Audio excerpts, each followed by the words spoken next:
It's More Money with leading economist Steve Moore. Stephen Moore is with us, economist. With more than 30 years experience as an economist and as a leading thinker of government on business, showing deep understanding of the shifts in the global economy. He's leading economist Steve Moore with More Money on Talk Radio 77 WABC. Now, here's your host, Steve Moore.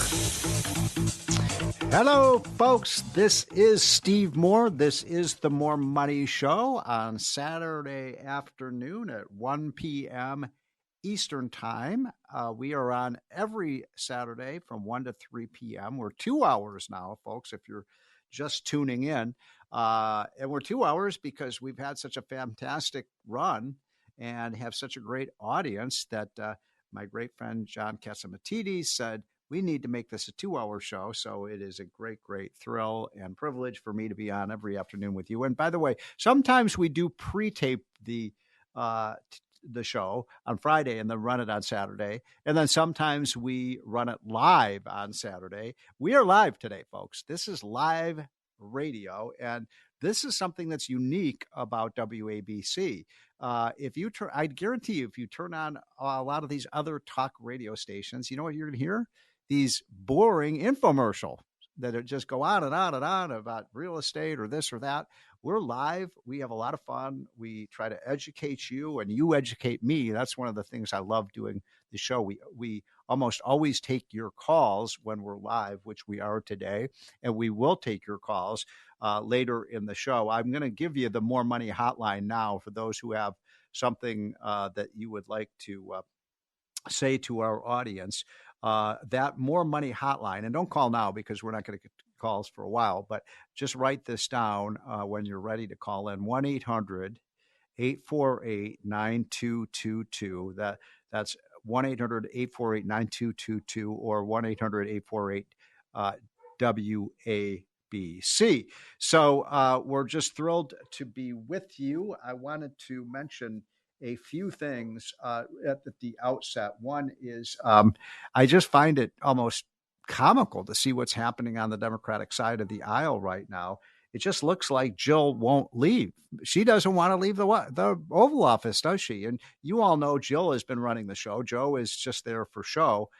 Jill is the one calling the shots right now. Nobody elected her, but that's what all my Democratic friends are telling me, that Jill is in charge.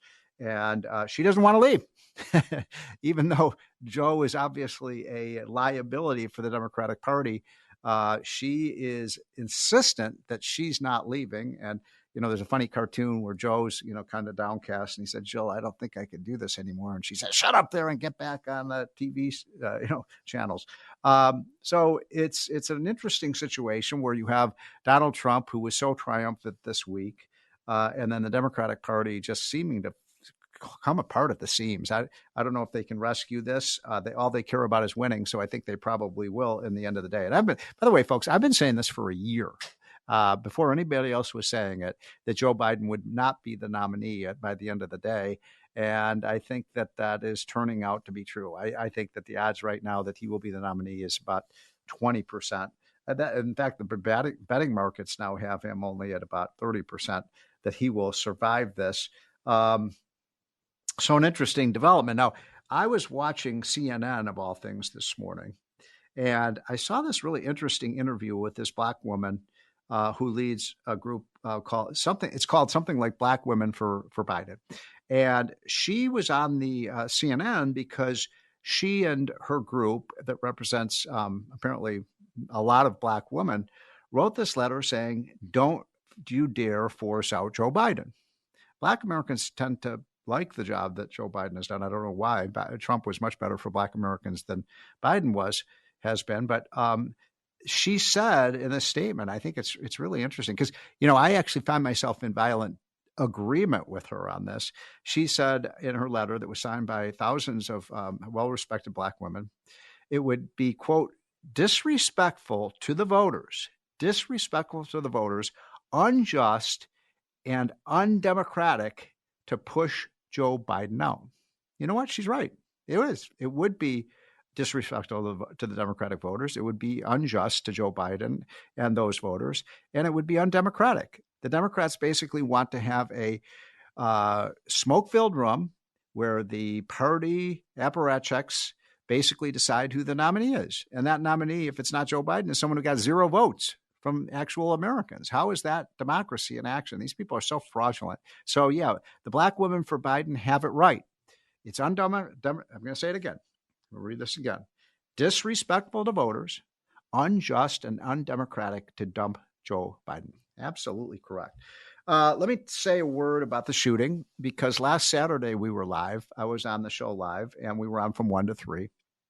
And my normal routine is as soon as the show is over, then I'm out the door to, finally my weekend begins, and I'll go to the pool, or I'll play some tennis or golf or something like that.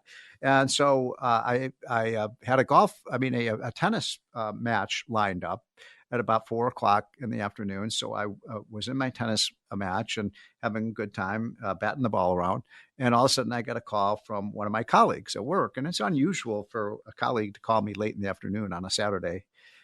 So I thought there was something urgent, and I was right. He called and said, "Hey, I don't know if you've heard the news, but Donald Trump has just been shot." And my heart just sank when I heard that news, and I was almost afraid to ask the obvious next question: Is he going to be okay? Was he shot? Was he killed, or what? I knew none of the details at that time. And he said, "Well, no, it looks like he's probably going to be okay." We didn't know all the details at that time. And then I obviously rushed home to turn on the TV to see what was happening. And it was that feeling that I had was so reminiscent. For those of you who are old enough to remember what happened in March of 1981, when Ronald Reagan was shot, it was almost eerie that I had exactly the same sense back then. Now, I was only like 20 years old or so when Reagan was shot. But I remember thinking, oh, my God, we finally elected this great conservative leader for our country. And, 3 months into his presidency, he's been shot. And here's the thing, the point I'm getting to.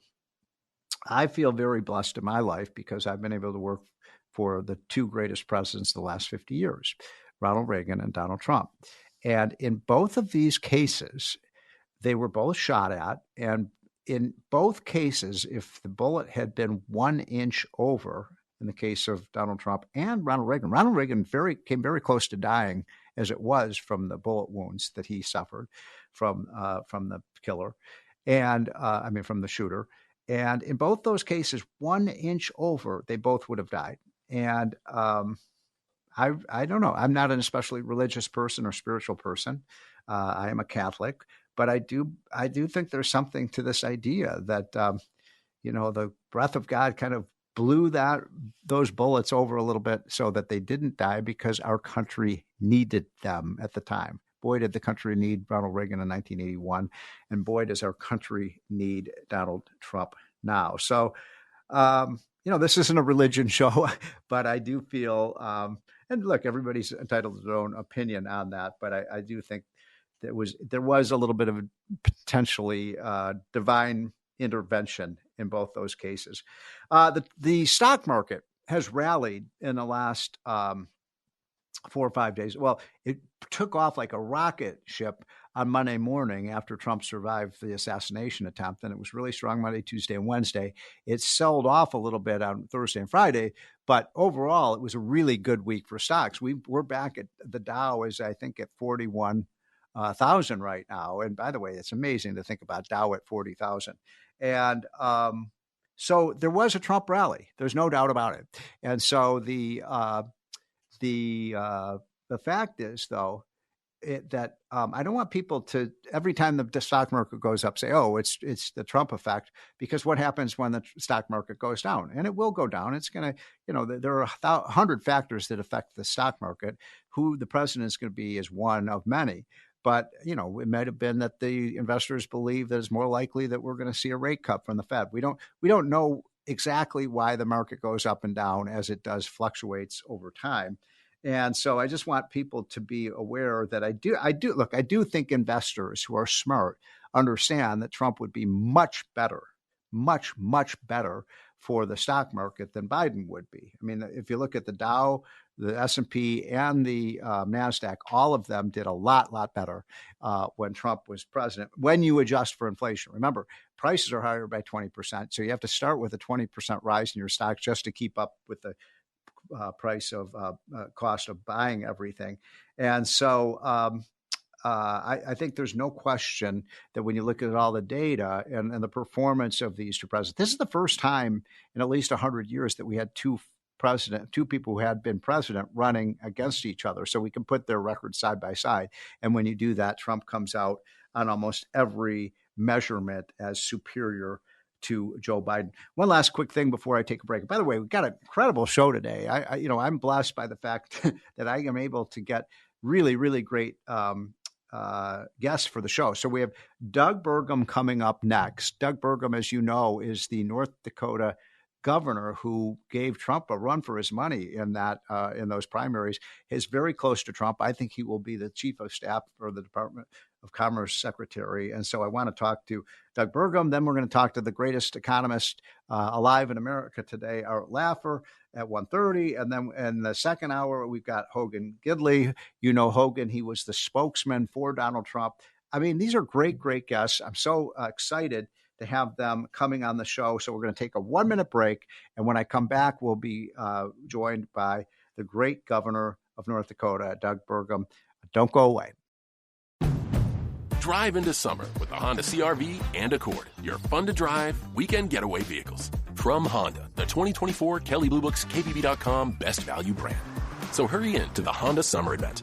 For a limited time, well-qualified buyers can get a 2.9% APR on a 2025 CR-V or 2024 Accord.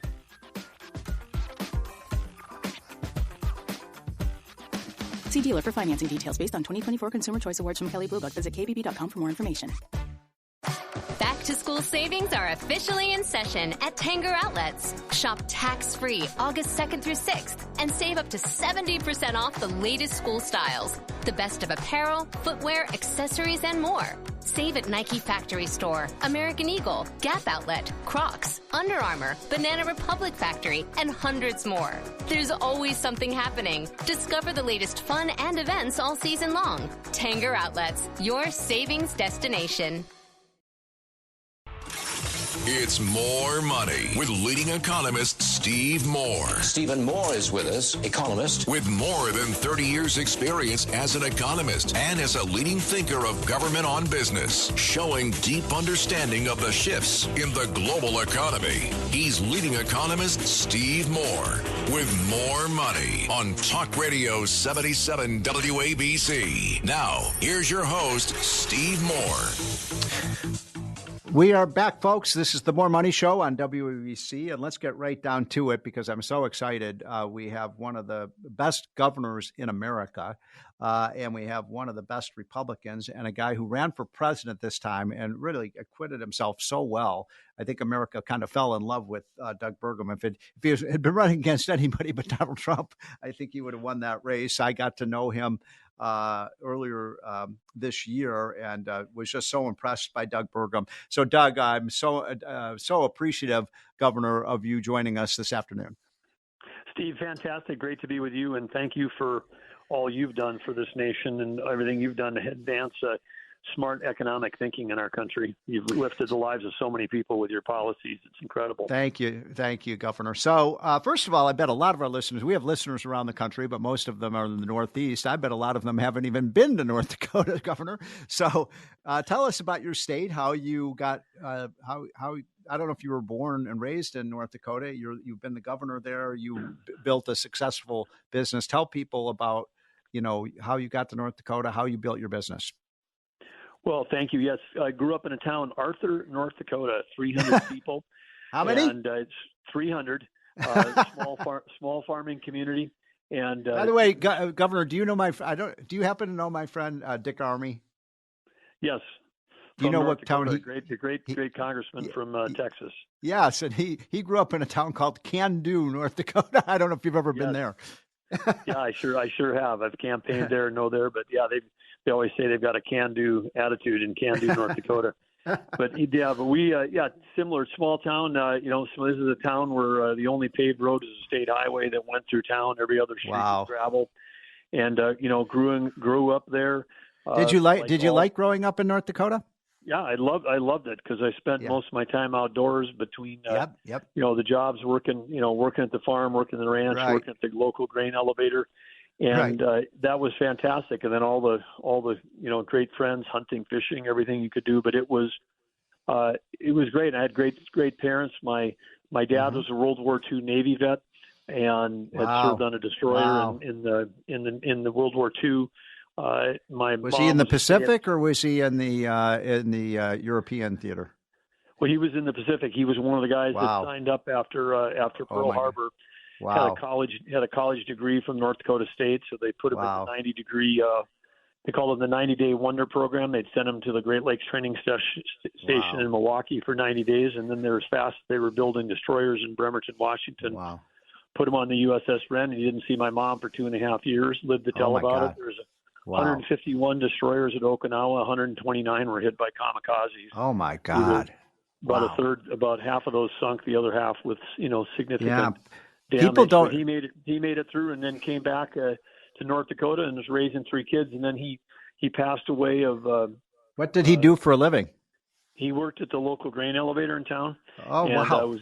He was the manager there, and that was a family business that his parents had started. So he was working there, but he passed away from a brain tumor, probably related to things he got exposed to in the war. My mom my mom was a widow with 3 kids. So I understand what single moms with economic insecurity is like. She went back to work and raised us. And so that was I just had 2 amazing role models, my dad, my mom, incredible people. And so after I went to college at North Dakota State, I had an opportunity to go to business school at Stanford. Got in there kind of on a fluke. I had a chimney sweeping business in college. Every job I'd had growing up was a job where you took a shower at the end of the day. Wow. Chimney sweeping was certainly that, but it was lucrative. We had an energy crisis back around that time. People were heating homes with wood in North Dakota, chimney fires. And so I had top hat tux, and I could get paid $40 to clean a chimney. I could do that in about an hour, and the minimum wage had just gone from like $185 to $235, and I was getting 20 times that. So I was getting like plumber, electrician wages for cleaning chimneys. And there was this AP story that went out about my chimney sweeping business that had a picture of me on top of a frozen icy roof with a top hat and tails, looking like Dick Van Dyke and Mary Poppins. And it went out on this AP thing, and I included it with all my business school applications. Oh, that's funny. I got into all the top schools. Chose Stanford over the other ones because it was I was looking for a place that didn't have snowdrifts to go to school, and that was just happened to be the beginning of the whole Silicon Valley boom. So after a stint working in Chicago for 3 years, I ran across walking down the hall, and I saw an Apple II computer with VisiCalc. One of my teammates, Adil Zainalbai, was who went on to lead McKinsey India, had it. And I said, "Hey, did the firm buy that?" And he said, "No, I got it at an Apple computer store." And he checked this out, and it was calculating a spreadsheet in a minute that took 2 hours to do by hand. And I was like, "That's going to change the world." So I quit my job, went back to North Dakota. Wow. That literally bet the farm. I had a small amount of farm ground, not enough to farm on. So literally bet the farm, and that became the seed capital for Great Plains Software. And we started with about 10 kids, and then we built it into a 2,000-person company. Wow. 1,200 people in North Dakota, 400 rest of North America, 400 rest of the world. And then we got acquired by Microsoft, and we became a division of Microsoft. I stayed there for 7 years building Microsoft. And Microsoft, that was a time when we grew from 40,000 to 90,000 team members, and we doubled net income from $9 billion to $18 billion. And one of the folks that was on my team, one of my great direct reports was Satya Nadella, who's now the CEO of Microsoft. Amazing. So, what a career you've had. So then, when did you run for governor? How did you get involved in politics? Well, I left that whole Great Plains, and then becoming part of Microsoft in 2007. And kids were young. I was tired of commuting to Seattle one week and then commuting to the rest of the world, around the rest of the world on the opposite weeks. And so I was going to, quote, retire in 2007. That turned out to be an epic fail because I started two more companies within a year after that. And so I was doing some philanthropic work back in North Dakota, and I started asking all these questions. I was trying to help the small rural high school back in Arthur with their, what they were doing with technology, and they needed new computers. And then I started asking, like, what does the state of North Dakota spend on K-12? And I found out it was $1 billion a year in our little state was going in from the state into K-12. And I came home in 2016, and I said to Catherine, hey, instead of, giving money, maybe we should give our time. And Right. She goes, what do you mean? I said, well, I think I should run for governor. And that was like a what? Because it was the same year that Donald Trump was running for office for the first time. So I had never met him, but I had, read about him, saw what he was doing, traveling around all these small towns in North Dakota, saw how people were really, gravitating to his message. So I ended up endorsing President Trump in the spring of 2016 when I'd never even met him before.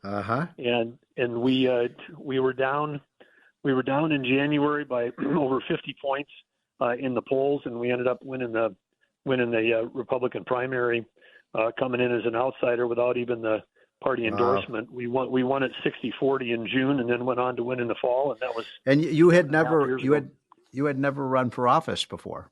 Nope. On my whole after Microsoft, I ended up being chair of SuccessFactors, which was a public company, which we sold to SAP. And then there was another company, Atlassian, which is still a public company. I was the first chair of that, helped take that company public. That's been a very successful global software. Two young Australian guys started that. They've had a fantastic run.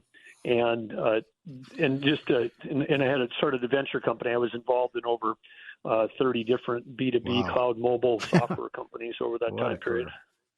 So let's talk a little bit about Trump. You got close to Trump in the last number of months. You've been one of his great surrogates. You ran against him for the presidency, and then obviously he won the nomination.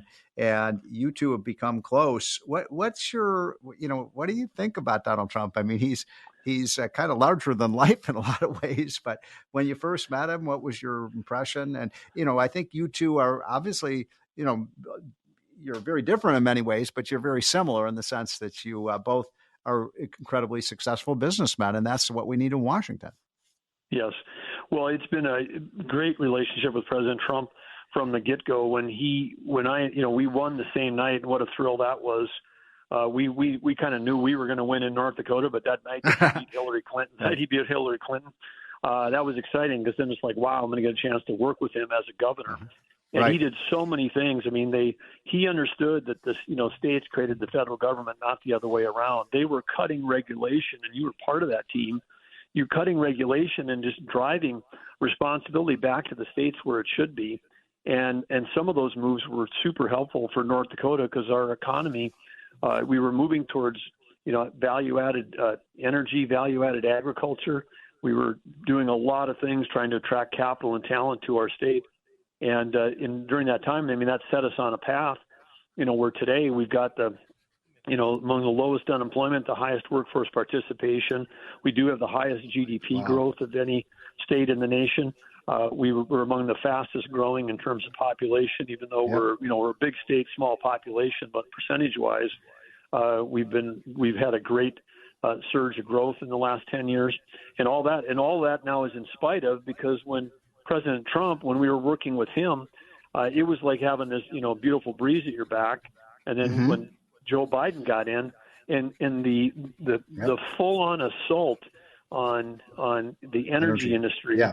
And when you're going after energy the way Joe Biden is, they're going after liquid fuel. They're going after internal combustion machines.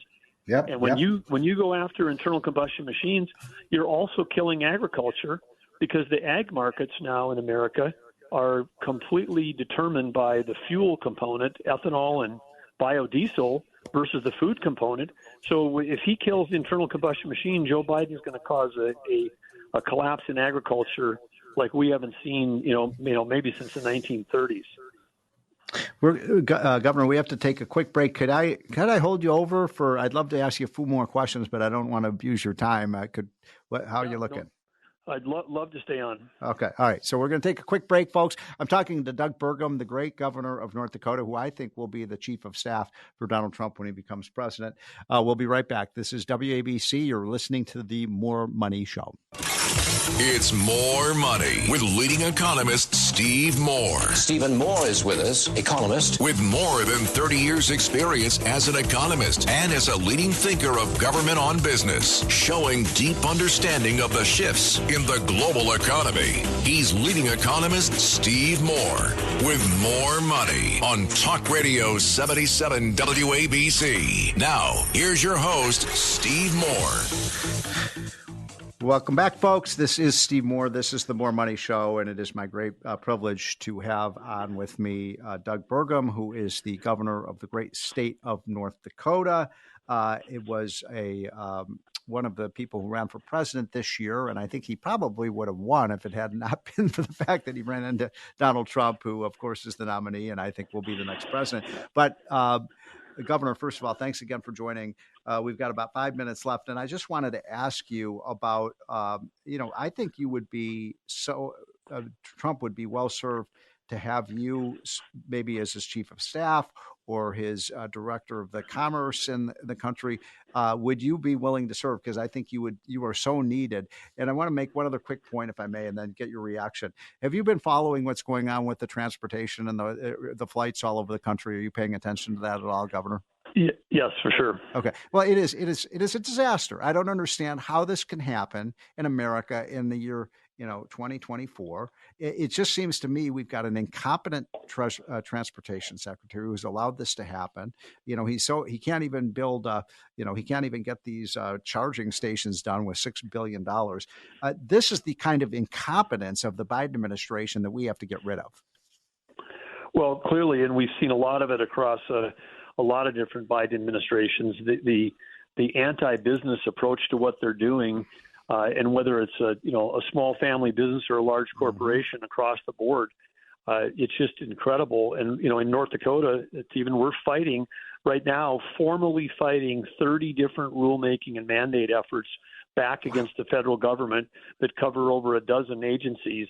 From the EPA, Army Corps of Engineers, Bureau of Land Management, U.S. Fish and Wildlife, you name it, the kinds of things. I was just talking to a farmer in North Dakota this morning, and he was showing me pictures from a small plain in their land where 20% of the land is underwater because U.S. Fish and Wildlife has got rules that prevent them from doing proper drainage. This is nothing that would be. Is this because of the, what do they call this, that law, I'm blanking out. Waters of the USA is part of it. Right. Where they're trying to say that if you have like a puddle in your field, right, it's a federally controlled water, and so these, when we have things like this, he just said, hey, look, our farm right here, we could be 20% more productive on our farm without these crazy rules.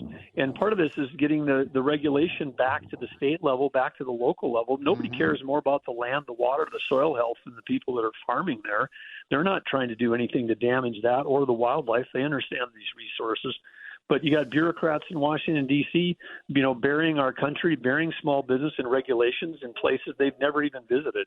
So it is imperative that President Trump gets back in office because, again, with folks like you at his side, cutting taxes.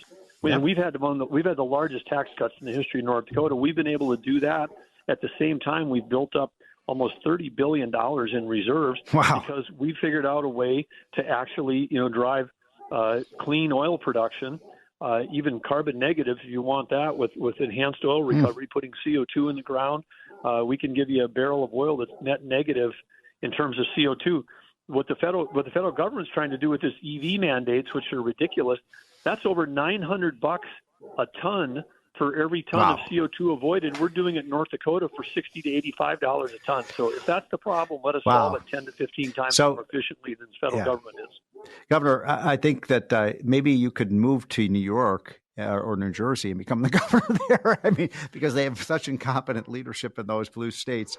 Last thing, I mean, would you be willing to serve in this administration? Because as I said earlier, I think you're so needed because we don't have enough people with business experience, excuse me, in these agencies.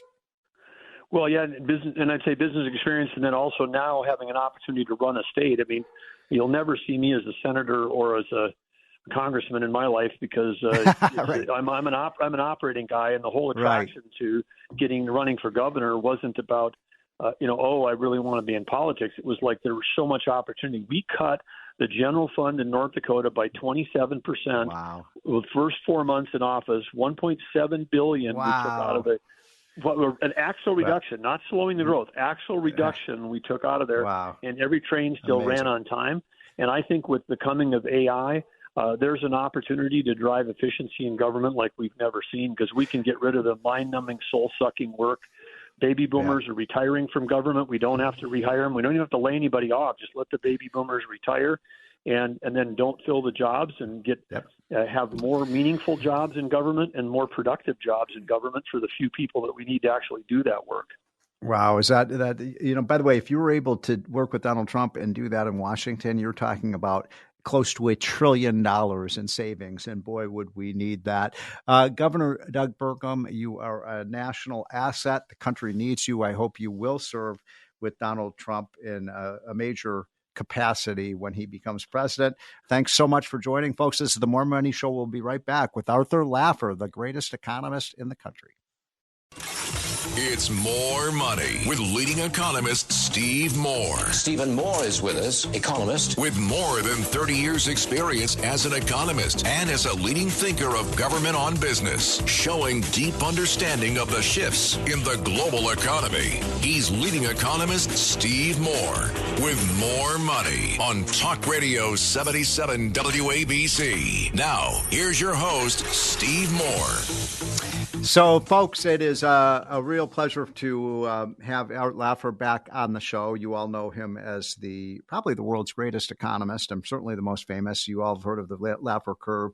He was Ronald Reagan's chief economist. He has served Donald Trump in a similar capacity, a living legend, and most importantly, Arthur Laffer and I are just finishing up a book that will be out this fall called The Trump Economic Miracle. And Arthur, great to have you on. Thanks for joining. My pleasure, Steve. My pleasure. I love that title of the book. Well, you know who came up with that title? I do know. You tell them. It's crazy. He told you it came from it's just him. a quick, funny story. I mean, Arthur and I met with Trump. What was that? About a couple months ago, we had that dinner with him, and we told him about this book. And he said, "Well, what's the title of that book?" And the working title at that time was Trumponomics 2.0, because Laffer and I wrote a book, 5 years ago called Trumponomics. And he said, "I don't like that title. Why don't you call it this new title, the Trump Economic Miracle?" And that's just so much like Donald Trump. He thinks big. What did you think of his speech, Arthur? And what did you think of his economic message? Well, I think his economic message is just straight on. I just love it, love it, love it. And, a long speech like that, I had to look at snippets later, Steve. I'm a right, guy. yeah. I go to bed early. I didn't listen to the whole thing. I listened to the first 45 minutes. It went on a bit too long, but the economics was good. Well, I didn't think it went on too long. I mean, when you have a orator like Donald Trump and you can see what he does at the rallies and stuff, I just think he's a great speaker, but I'm just older and I went to bed and look for people like you to give snippets that gave the thing. And all the snippets were great. He's a uniter. He's not a divider. He's pro-growth, not anti-growth. He's not a redistributionist. He's a reward, good behavior.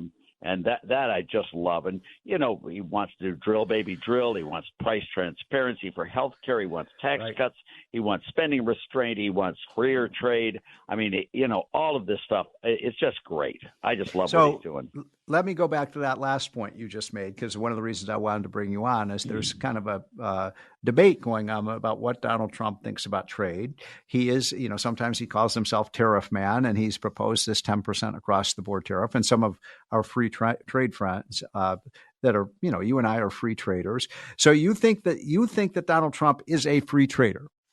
I do, and I think he thinks he's a free trader as well. Uh-huh. But that's just, you have to talk to him to get a correct answer. But that's my vision of Donald Trump, and that he's using tariffs as a negotiating tool to bring other countries down to the table to negotiate tariff cuts, quota cuts, and regulatory cuts. And that's the right thing to do, because all some of these countries care about is just access to the U.S. market, and tariffs frighten them, and so they'll come to the table. Well, his book is called The Art of the Deal, and I've never seen anybody as master a negotiator as Donald Trump is. And I think there's a lot of truth to what you're saying, that he's used tariff as a tool to get other countries to do things that are America's economic and national security interests. Well, you are a master negotiator too. Getting Ann to say yes to marriage was a real big negotiation. And let me tell you. And you did well. She wants to renegotiate that deal. But by the way, Arthur was talking about my lovely wife, Ann, who I finally, I got a few drinks in her and finally got her to say yes. And all they have to do, Arthur, is say yes one time. Yep, that's right. And that's the same thing with a trade deal, too. Yeah, there's a lot of similarities. Okay, you just sent me the last chapter of the book a couple of days ago, which I love, where you talk about, okay, here are the 2 or 3 or 4 things you think that Trump should do right out of the gate. And I would love for you to tell our audience. I want people to buy the book, so don't spoil the ending. But tell folks what some of the things that you think Trump could do right out of the gate when he becomes elected. Well, the obvious things are the pump baby drill, and extension of the Tax Cuts and Jobs Act, all of that sort of experiment. Everyone knows that. But what I'd like to see him do is do something to have a short run, bam, get the economy jumping, and that would be to have a 50% waiver of the payroll tax, both on employers and employees, for 18 months. And a 100% expensing of capital purchases, again, for 18 months. So to get them off the sidelines, back into the labor force, and get things really jumpstart the overall economy. And that really would do it. We need to get the economy popped back up. And if that happens, Steve, the way they do deficits and what's the effect on the budget, that would be a huge, huge revenue raiser, because once you got those growth rates up, all sorts of tax revenues come in, all sorts of welfare programs diminish, and the effect of that over a 10-year period would be an enormous increase in the surplus or the reduction in the deficit of the U.S. Well, also, you're talking about a 7.5% pay raise, essentially, for 6 months for every worker. So that would negate some of the real losses that people have suffered under Biden's policy. So I like that aspect of it. Oh, how long would you do that payroll tax cut? I said 18 months, but, obviously this is all negotiable. But you want to make it long enough so people have a chance to really get the advantage of it. Yeah. And then you pop it back up to where it otherwise would have been. Once they're on the job and haven't had that job for a year, then you can do that and bring it back. But, you really want to get them off their duff, off the sidelines, and bring them back into the mainstream of the labor force, which we lost huge amounts of people during COVID-19 and that whole lockdown period. And this would bring them back online and get them up and going, which is really important for this country. It has so many wonderful side effects. Well, there's something like 5 or 6 million. I don't know what your number is, but I estimate about 5 or 6 million, mostly men, by the way, they could be and should be working and are not. And we're, essentially, I learned this from you. If you pay people not to work, and you get people not working, and if you give people a pay raise, you'll get them to work more. Is that? Yeah. And the neat thing about payroll tax rate cut is it not only brings people off the sidelines and back into work, your 5 million number, that's true, but it also gets people who are employed now to work overtime and to work more. Yes. And, it's just across the board, the right incentives for people to excel. It increases productivity, it increases labor force participation rates, and it increases capital incentives to capitalize our workforce more and to create the prosperity that we really desperately need quickly, Steve. Quickly is the answer. So I'm talking to Arthur Laffer, the great economist and the co-author of the forthcoming book with the other famous economist extraordinaire, Steve Moore. I'm just kidding, folks. Arthur is the one who's the economist extraordinaire. Really but the book, the name of that book, it's coming out. Hopefully we'll have that out. Excuse me, by early to mid-September, is called The Trump Economic Miracle. The title did come from Donald J. Trump, but we're it was a trying miracle. to get him to do the forward to it as well. We are. We're going to have him do the forward. I think there's a good chance he did the forward to my book, Taxes Have Consequences, and he's just wonderful to work with. He really is. So tell us, we got a few minutes left, and I know that you don't normally work on a Saturday, so it's nice of you to join us. So you got the payroll tax cut. Then you said expensing. Now, will you explain to people why that's important? Yeah, well, expensing increases the internal rate of return on capital investment. If you get to depreciate your capital in 1 year, that means that you get save on taxes up front, and that really increases the rate of return on investment. So everyone who's thinking about investing in the goods market and capital will want to accelerate that investment so they can get advantage of 100% expensing right away rather than dribbled out over 10, depreciation schedules over a number of years. So in other words, if really, you're really important. So if a company wants to buy machinery or equipment or build a new plant or any kind of capital expenditure, they are now going to have an incentive to do it right now because they'll get that. Yeah, and tax even with inflation the way it is, Steve, and even though it's come down, the inflation has come down somewhat. It's still with stuff that's depreciated over, let's say, 5 or 10 years. You only can replace the cost basis. So by having that depreciation, you really under depreciate the capital equipment if you have a long schedule of depreciation because of inflation. Because of inflation. That's not indexed, by the way. And if you have 100% expensing, you'll get that replacement value right up front, and it will be to the full amount. Now, Joe Biden, we've only got a few minutes left, but Joe Biden wants to do the opposite. He wants to double the capital gains tax. He wants to tax unrealized capital gains. He wants to one of your favorite taxes I know is the death tax, and he wants to basically double the death tax. By the way, why do you hate the death tax so much? Well, the way I hate the death tax. It's the single worst tax I've ever heard of. I mean, you can earn your money fair and square, pay your taxes, and have that after-tax income, Steve. You can go to Vegas, you can carouse, you can gamble, you can drink, and you can smoke. And as far as my government's concerned, that's fine. Go right ahead. But if you want to give that money to your kids or someone else's kids, anyone's kids, if you want to give that money away, they're going to tax you. And he wants to have taxes up to 45% or something like that. Yeah. I mean, that is the most anti-American, anti-family, anti-growth policy I have ever heard of, and it's immoral in the first order. Death taxes should not be allowed, period. Well, I think about somebody like my dad, who was a businessman. So, was working when I was growing up as a kid. He was working 60 hours a week to build up this business. Did pretty well. Probably, I don't know what the value of the company was at $10 or $20 million when he retired. And now, by the way, he paid his income taxes, he paid his payroll taxes, he paid the employees' taxes, all that stuff. And then after all that, a lifetime of paying taxes, then the government's going to take half of it away when he dies. There you go. It's really immoral. And it's bad economics. It's really, you want people to work and save and pass capital on to the next generation. You don't want to discourage it. So I want to add one last thing to that list of immediate things to do, Arthur. I want to index the capital gains tax for inflation. You were just talking about the inflation effect and how it hurts investment. Can you live with that one? I love it. No, I love it. That's one of the ones I think is, Good. Trump was very, very pro that during his first term, just never basically got around to doing it. But I love it, love it, love it. But as far as getting the economy jump-started, that won't do it. The one that will do it is the payroll tax waiver for 18 months, half, and for expensing of capital. That'll jumpstart the economy, which we really need. So the other thing we really need is for you to either be the next Treasury Secretary or the next National Economic Council chief economist for Trump. All right. My producer is yelling at me saying we got to go. Good luck, because that's not going to happen, Steve. But thank you for saying that. I hope it does. All right, Arthur, we got to go. We got a hard break. Thanks so much for joining. And this is the More Money Show. It's More Money with leading economist Steve Moore. Stephen Moore is with us, economist. With more than 30 years experience as an economist and as a leading thinker of government on business, showing deep understanding of the shifts in the global economy. He's leading economist Steve Moore with More Money on Talk Radio 77 WABC. Now, here's your host, Steve Moore.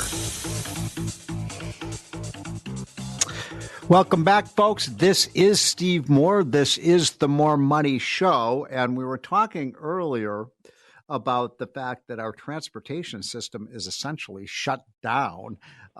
You just heard the news report that the Biden administration has been completely incompetent in dealing with this. And the reason I bring this up is my next guest, a good friend, Hogan Gidley. You all know Hogan. He was one of the major spokesman for Donald Trump when he was president in his first term. And I hope you return to that job, Hogan, in the second term.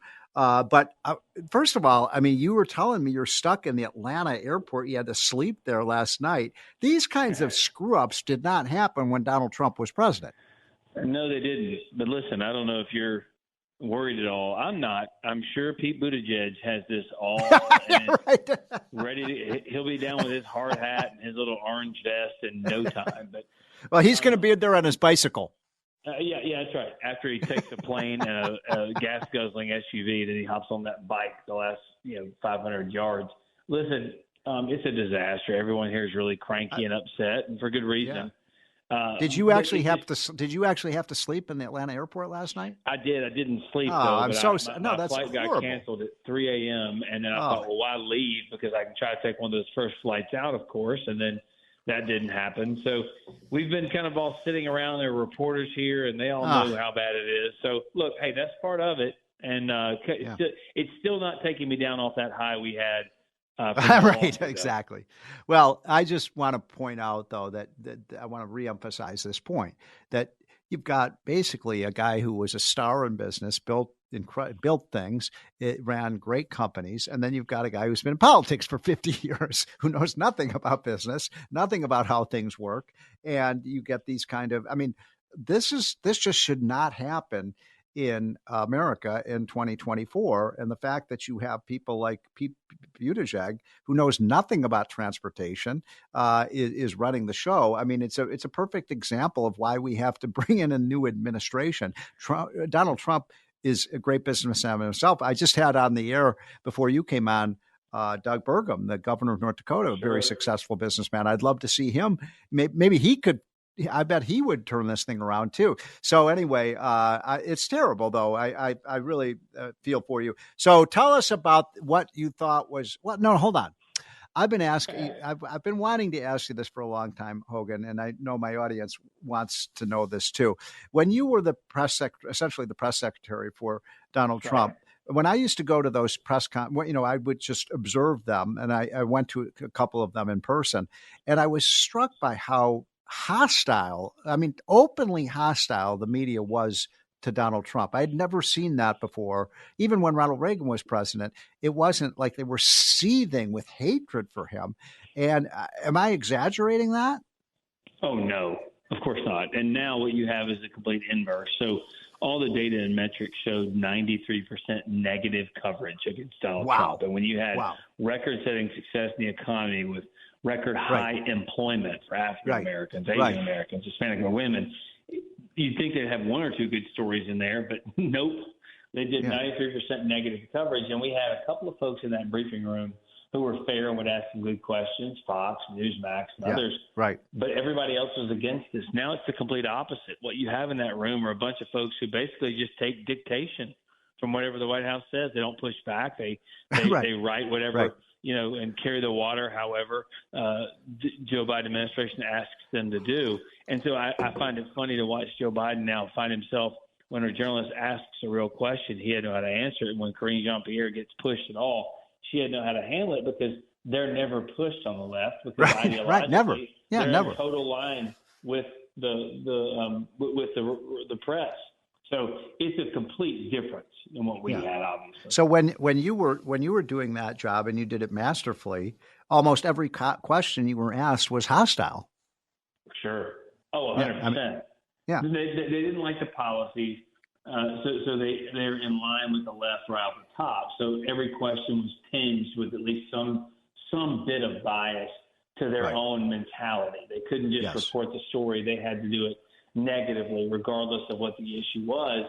And you'd think, after all the record-setting successes I mentioned, I don't care if they write all good stories, but you think they'd have one or two slip in there every once in a while. And it just wasn't that way. They just hated him so much. And, that people always joke about Trump derangement syndrome. And I think it used to be something that the right would kind of needle the left and say these people are so crazy about Trump that they hate him so much. They suffer from Trump derangement syndrome. Ha, ha, ha. I think it's like a real medical condition. Oh, I do too. I think they're going to write medical journals on it for sure. Yes. No, I 100% agree with you. Having served myself with Trump, and people it's like they become completely irrational when it comes to Trump, even when he does things that are heroic. I mean, have you seen this new thing? The media saying, "Oh, he shouldn't have that bandage on his ear." Yeah, the same media that says he should not have the bandage, it's superfluous, is the same media that told us you have to wear a mask. Exactly. No science at all behind that. Yeah, give me a break. The guy was shot in the face. They can try and spin that however they want to, but everyone saw what happened. And, he's a millimeter away from death. And when he walked out on that convention floor the first night, it was incredible in large part because you could see on his face what really was gratefulness.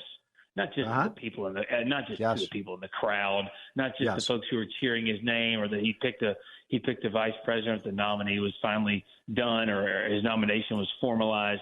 It was grateful to be alive. You could see it on his face. He knows the difference. And look, a millimeter changed the course of this country's future. And don't forget, he's a golfer. He knows what a millimeter means. You make the putt or you miss the putt. So he understands that distance. That's a great point. And he's a very good golfer at that.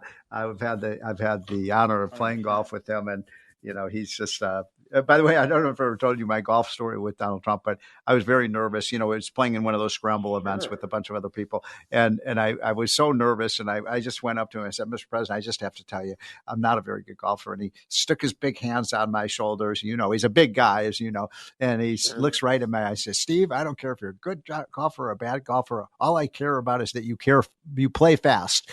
So I played as fast as I could.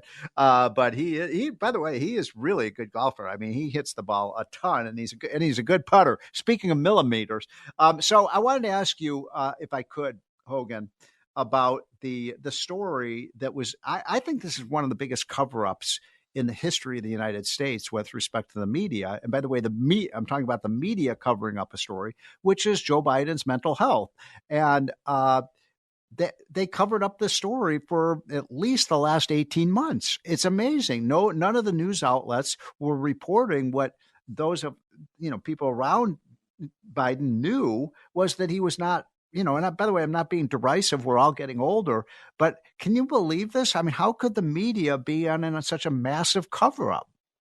I mean, how could they be on a cover up on Russia collusion or anything else? I mean, listen. Whenever there was a story that came out of the FBI, they would call me immediately and say, "Hey, listen, we have a source at the FBI that's saying X." And I was like, okay, and I would have to find out and give the information. When the disastrous Afghanistan withdrawal happened, and Biden was saying, "I wasn't told anything about this by my generals," I thought to myself, where are all those sources from the FBI and the CIA and the Pentagon? No one, you journalists couldn't be bothered to call. Also, the Hunter Biden laptop, you could even call one of those sources you had when we were in the White House. It's because they didn't want to know, or if they did, they didn't care. The same thing applies here. Yeah. They know the guy's old, he's frail, he's feeble, he's fragile. They've always known this, but they have to feign surprise because otherwise they're culpable in this cover-up. But we all see it for what it is. I mean, there's a reason that the media's popularity is somewhere between Congress and COVID, because they're always lying to us about everything. And this is a great example of it. And now they're openly basically saying, watch me use the levers of power and influence we have in the media and get Biden off the ticket. Watch how powerful we are. It shows you that the tail is wagging the dog. So I'm talking to the great Hogan Gidley, who was one of the premier press assistants for Donald Trump and handled the press masterfully for him. And that's a tough job. I know. I don't know how you did it, but I want to remind by the way, he is stuck in the Atlanta airport. He's been there for 24 hours because of the incompetence of the Biden administration and this transportation fiasco that's going on around the country. And it angers me that this is still kind of thing is happening in the United States. These kinds of things did not happen when Donald Trump was president. By the way, folks, I will be taking your calls in a few minutes on that More Money hotline, 1-800-848-9222. Hogan, Trump, having, again, watched some of these press conferences when he was president and still, when the press deals with him, how does he even maintain a stiff upper lip? I mean, how does he – half the time I feel like I want to just punch these people. They were so obnoxious. How does he hold it together? Well, he loves the fight. That's part of it. He loves the fight. And also, one of the reasons they hated him so much, the media hated him, is because he didn't need them to get his message out. Whether you loved That's or right. hated the tweet. That's right. You got to know every moment of every day what he was thinking, and he didn't have to use the filter of the mainstream media to get that information to you. He went around the filter. Yeah, right? they resented that. And so for him, he knew he kind of had the upper hand in that way.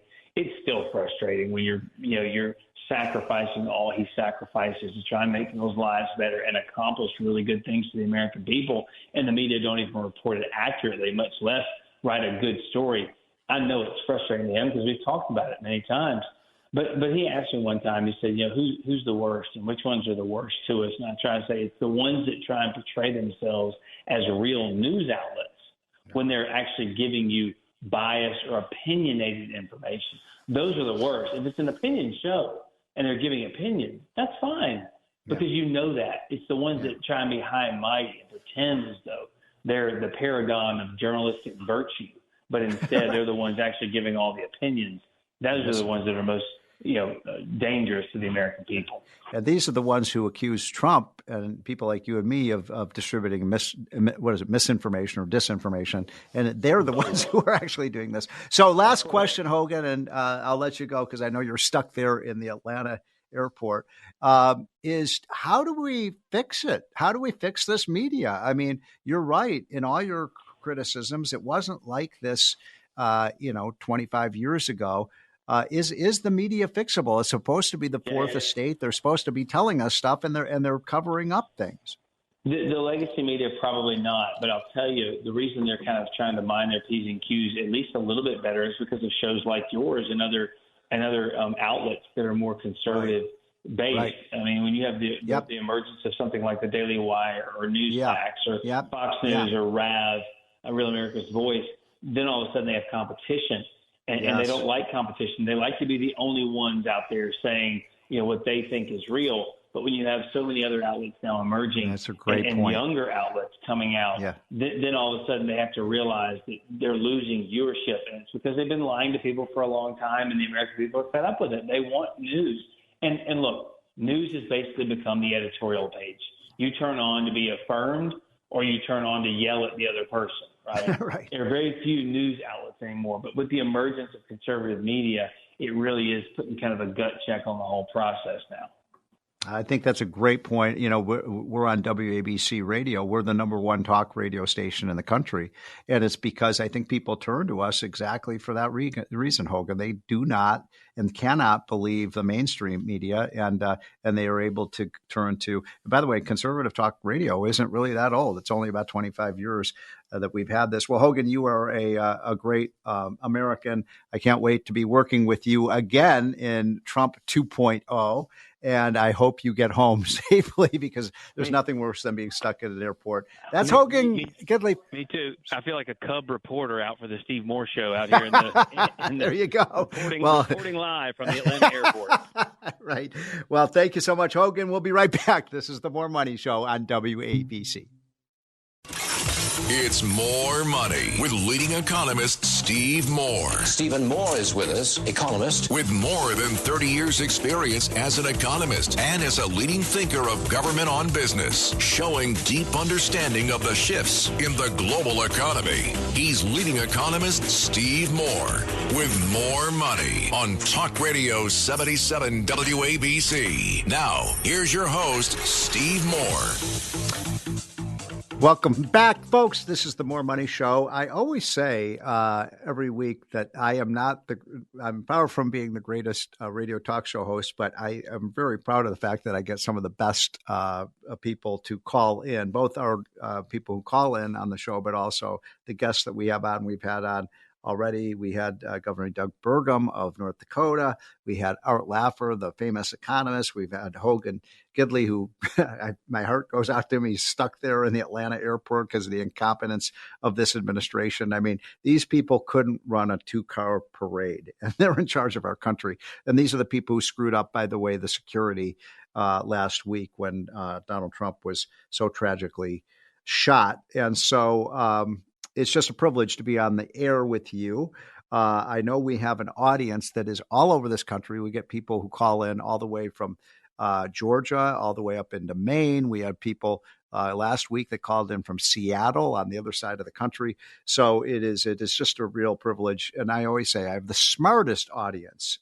I really believe that. I think I have the smartest audience about any other show. If you turn on any other radio station right now, you're probably just going to get, canned ads and things like that. We have live programming on Saturday afternoon. How cool is that? And so I am going to take your calls now.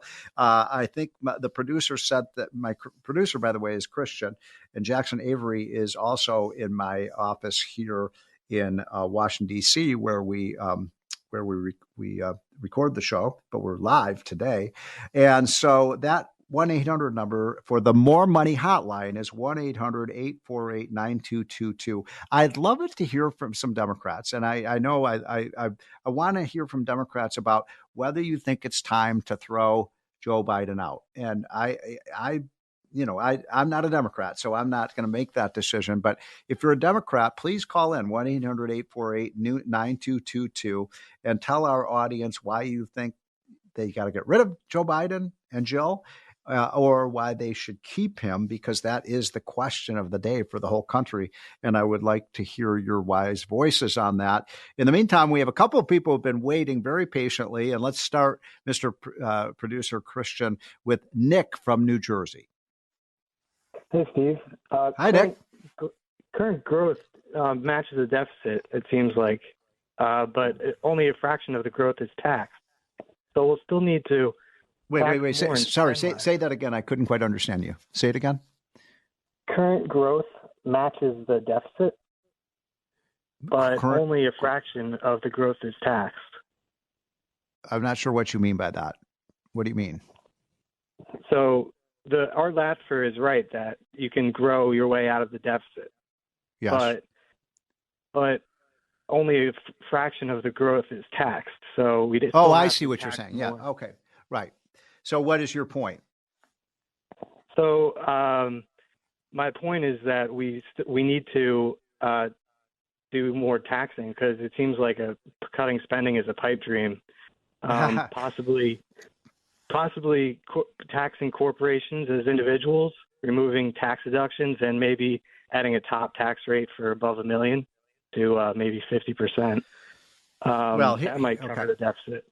Okay, Nick, great call. So let me take that on. First of all, here's the problem with the way you're thinking about this. First, you are right that it's very difficult to cut government spending. I've been doing this, folks, for 40 years. I got to Washington in 1984. I worked in the budget office under Reagan. I've been trying to cut the budget. I've made hundreds and hundreds of recommendations. We could easily cut $2 trillion out of this budget in a snap, given all the waste and redundancy and inefficiency of government. But you try to close this gap with taxes, Nick, and I just think it won't work. If you raise taxes, what do you think the first thing the politicians will do? They will raise spending. Taxes cause spending. If you raise the taxes, they're just going to spend more. As Ronald Reagan said, it's like giving an alcoholic another drink. It does not work. It does not work. That's number one. Number two, taxes will hurt the economy. If you raise the tax rate, by the way, the top 1% in America, the rich people that Nick was talking about, and by the way, I appreciate his call. He knows what he's talking about. I just disagree with his conclusion, because the top 1% pay right now 46.5% of the income tax. 1 out of 100 Americans pay almost half the income tax. The problem isn't that they're not paying their fair share. It's that we have a out of control budget. My friend Rand Paul, who I hope to get on the show in the next week or two, he's my favorite senator. He told me the other day that if we could just go back to the pre-COVID levels of spending in Washington, before we spent that $5 trillion, if COVID is over, we could balance the budget. It's not that hard. We got to grow the economy, and we've got to get the tax revenues up through the growth, and we've got to cut spending. There's $300 billion of a green energy slush fund. $300 billion. The first thing Donald Trump should do when he gets in office is, guess what? We're not spending that money. The great call, though, by the Nick, 1-800-848-9222. I'm hoping to hear from some Democrats, 1-800-848-9222. It sounds like Nick might have been a Democrat. I didn't ask him. I think we have on next Steve from New Jersey. Hey, Steve. Hi. Loyal listeners of yours since day one when you got on the air. Thank you. I caught the whole speech of President Trump the other night, and yes. it warmed what's left of my cold heart when you talked about cutting dealing with the national debt. And yes. Unfortunately, he didn't spend enough time, but he did gloss over by mentioning the record tax revenues that the tax cuts brought in, coupled yes. with the tariffs, yes. where he had to impose tariffs. You see how he uses tariffs to balance the trade deficit, all right? But he mentioned that the revenue coming in, all right, mm-hmm. that's how we're going to get the revenue side yes. under control. Yes. It was working into 2020. Now we got to deal to dovetail onto your previous caller. You're right. We got to deal with the spending. He could have easily dealt with that in cutting regs. You reduce the size and scope of government. Your first guest, Governor Doug Burgum, he rattled off 3 agencies that you can put under the auspices of the EPA and eliminate a lot of that wasteful spending. All right, I'll stop there so you can get to more callers. But what do you think? Okay, Steve, great call. That's why I tell you, I've got the smartest listeners in America, and Steve is an example of that, and Nick are too. Steve is exactly right. You grow the economy, you get more people working, you get people off of welfare. So guess what? They're not taking out of the government. They're actually putting money into the tax system rather than taking out tax dollars. So Steve's exactly right that.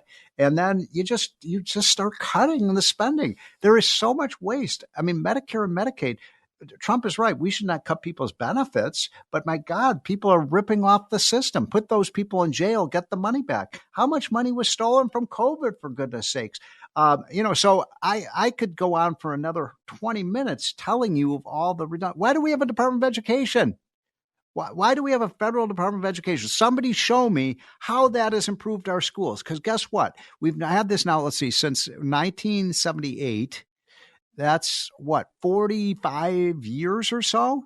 And the schools are worse today than they were when we created the Department of Education. The test scores are down. It hasn't helped. It's not creating smarter kids. Do we have time to squeeze in one more caller, Mr. Producer? We have Ray from New Jersey. Ray, thanks for calling. We got a lot of people from New Jersey today. Thanks for calling in.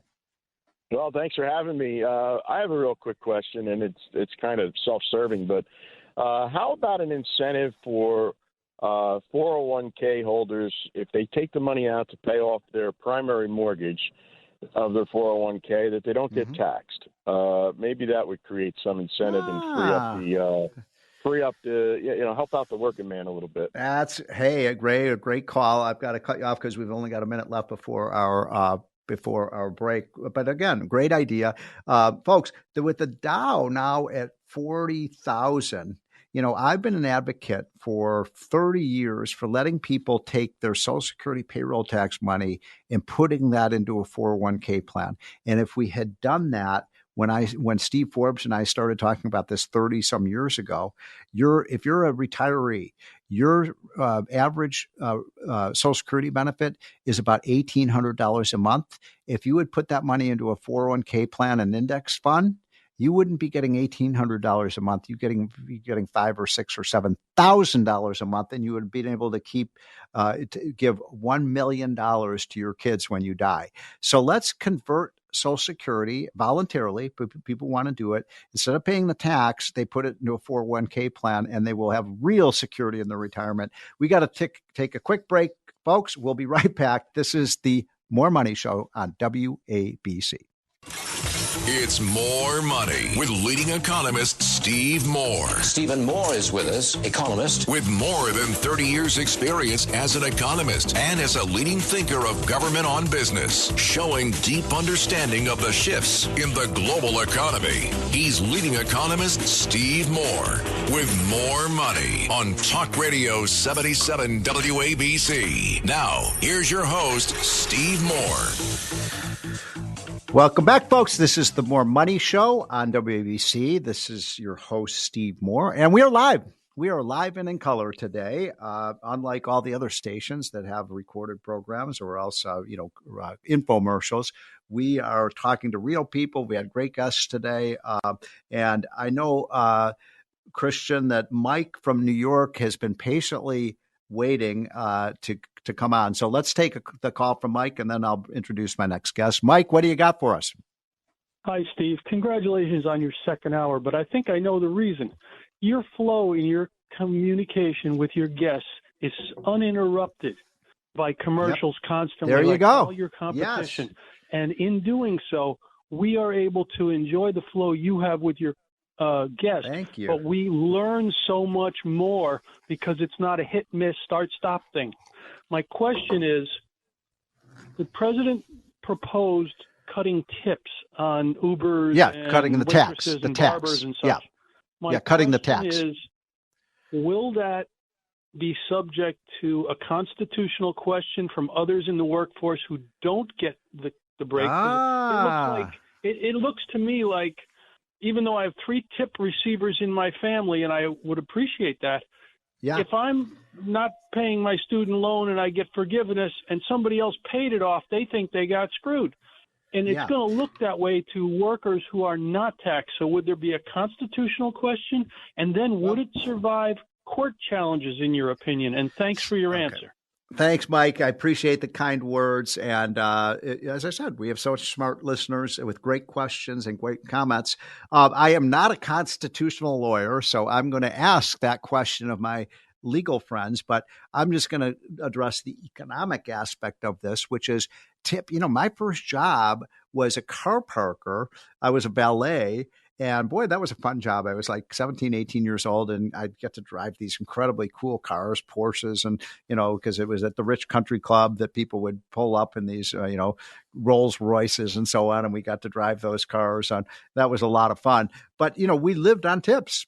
And, back then, gosh, shows you how old I am. Back then, if you got $1 tip, this was back in the early 80s, $1 tip was a big deal. That was when the dollar really meant something, before we had Biden inflation. I love this idea, folks. And I think, I talked to Trump about it, and I asked him where he got the idea, because he didn't get it from me. He didn't get it from Art Laffer or Larry Kudlow. He came up with that idea himself, and he said a waitress told him it would be a good policy, and boy, was he right. But I love the idea. Look, the great thing about the tip economy is you get paid for your performance. If you did a really good job, with your, like say you were washing somebody's car, or you're the chef, or you're a waitress. If I get a good waitress, I give her a big tip. I'll give a 25% tip, sometimes 30% if she or he is really good. I hate giving even 15% to a bad waiter or waitress. So the better job you do, the more money you make. I love that. And these are working class Americans, and I think they deserve a break. So I think it's a great policy. So great call, Mike. My next guest, by the way, is a good friend, Ned Mamula. And Ned is one of the leading, I wanted to bring him on right now to this show because, folks, this guy is one of the top geologists in the country. Now, why would I want to bring a geologist on a show that's about making money?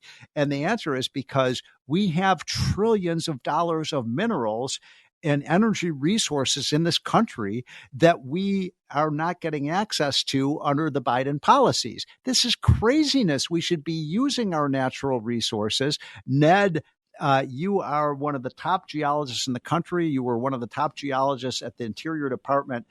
Thanks so much for joining.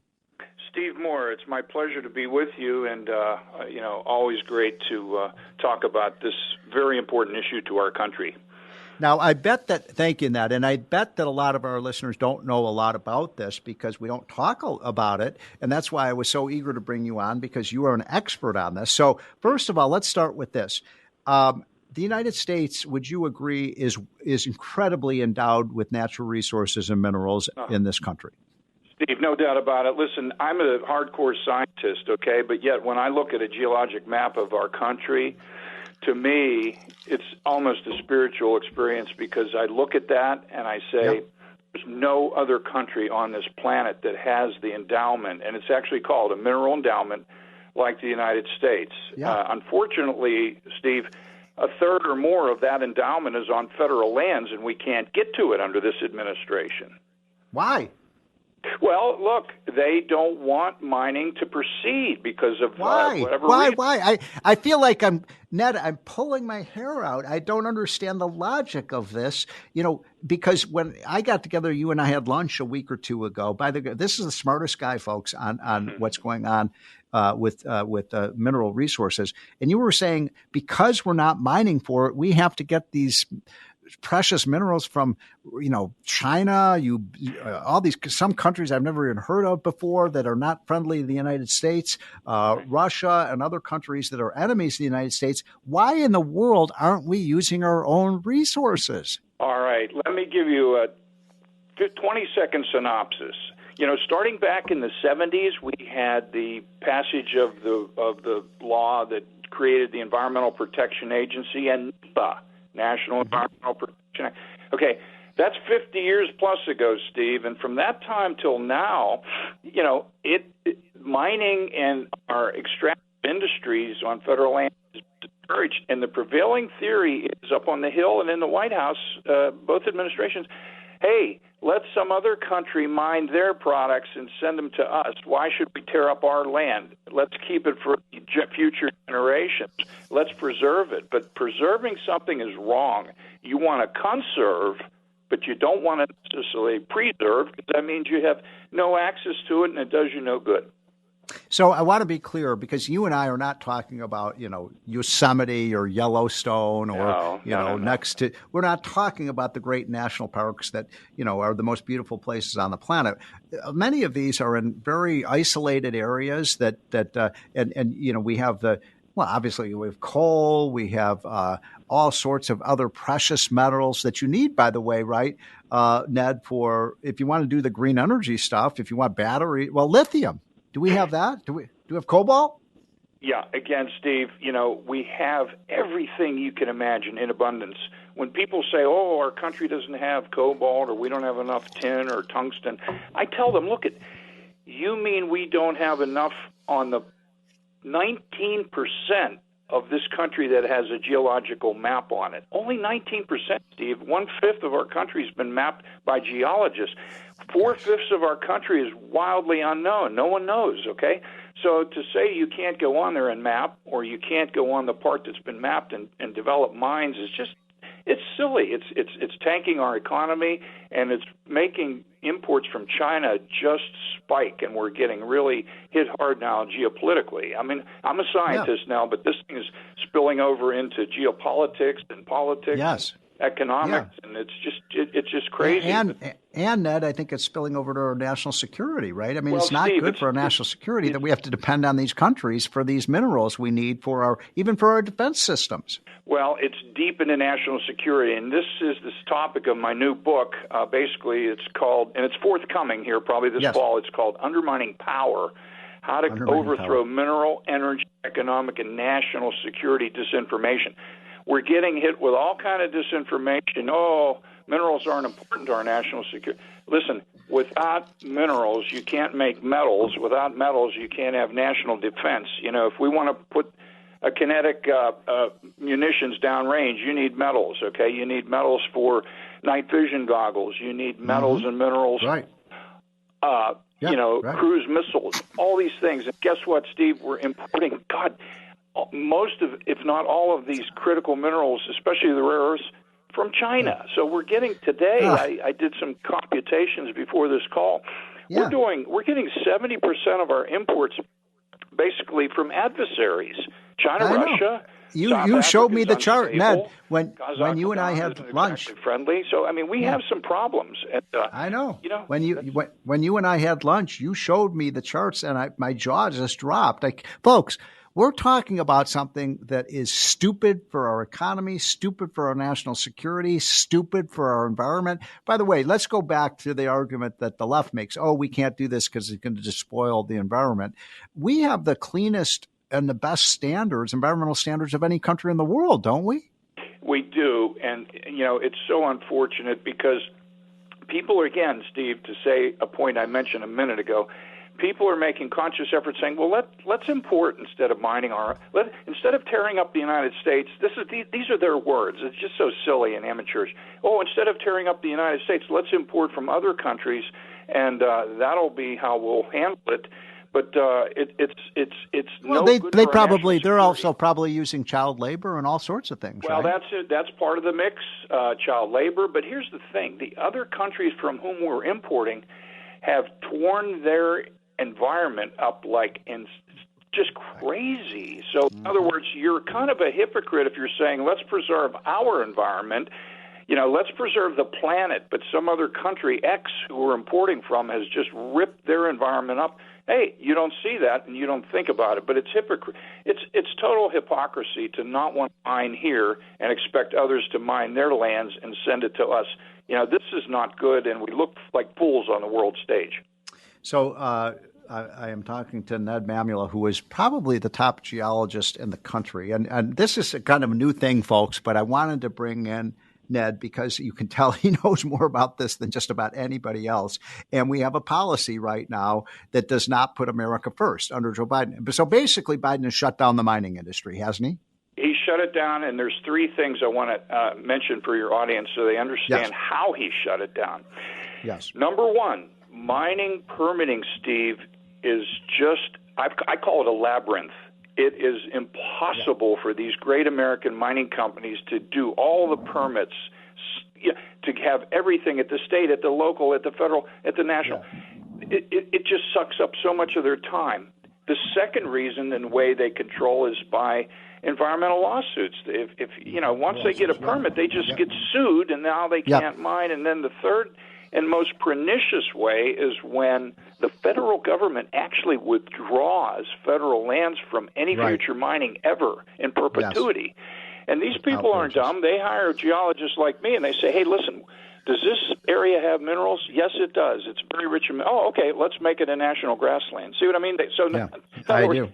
They're denying the access to our minerals through permitting, lawfare, and actually withdrawal of federal land. So do you think, Ned, we've just got a few minutes left, and this has been an incredible education you're giving to me and our audience. So do you think if Donald Trump were to get back in, that he could jumpstart this and get our mining industry back up to where it should be? Steve, I'm confident he could, and here's two reasons why. Number one, when President Trump was in office, no matter what your politics, he put out executive order, I won't bore your audience with the number, but the executive order actually for the first time in American history defined what a critical mineral is from the White House, why it's critical, and what we're going to do about it. The second order he put out was an emergency declaration of the amount of minerals being imported from China. And those two were among the only executive orders not revoked by the Biden administration. They knew they couldn't fool with those two because they were so target. And when President Trump, should he come back in office or whatever administration, we need to stand up our U.S. Bureau of Mines. That was defunded about 28 years ago, and from that time till now, our mining industry has just gone south. We need a Bureau of we need mining representation at the federal level, Steve.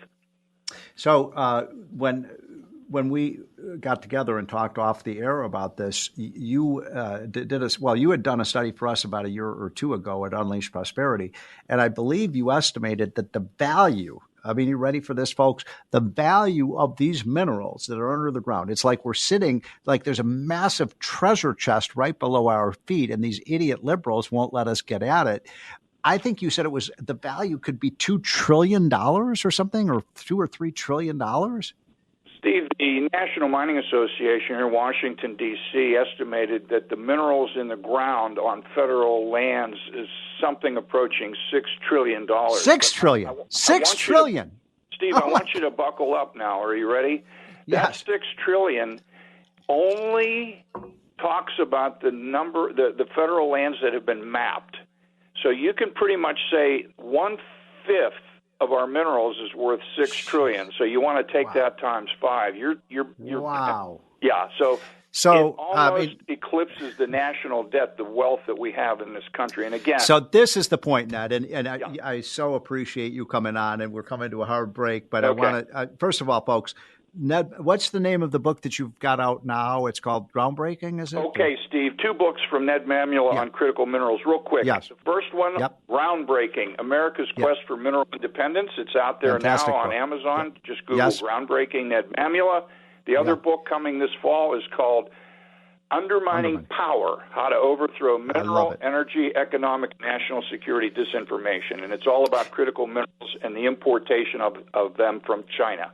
Folks, you've got to pay attention to this gentleman. He knows more about this. I mean, this is a story. You're not going to hear this anywhere else, but we're talking about, I don't know, I estimate 2 or 3 trillion. Ned is saying maybe it's 10 times that amount. Here's the folks, we could practically balance the budget. We could raise so much money from just mining and drilling for our resources, and Biden doesn't want to do it. I guarantee you, when Trump gets in, one of the first things I'm going to tell him is use our resources, use the money so we can retire our debt. It's a win-win-win for everybody. It creates jobs. It creates money. It helps balance the budget, and it makes us less dependent on countries that hate us. Folks, you're going to hear now from 2 of the very best in the business on finance, and I'm talking about Bob and Ryan Payne. It's been a pleasure to be with you, and we will be back same bat time, same bat channel this time next week. Have a great weekend, folks, and I'll see you soon.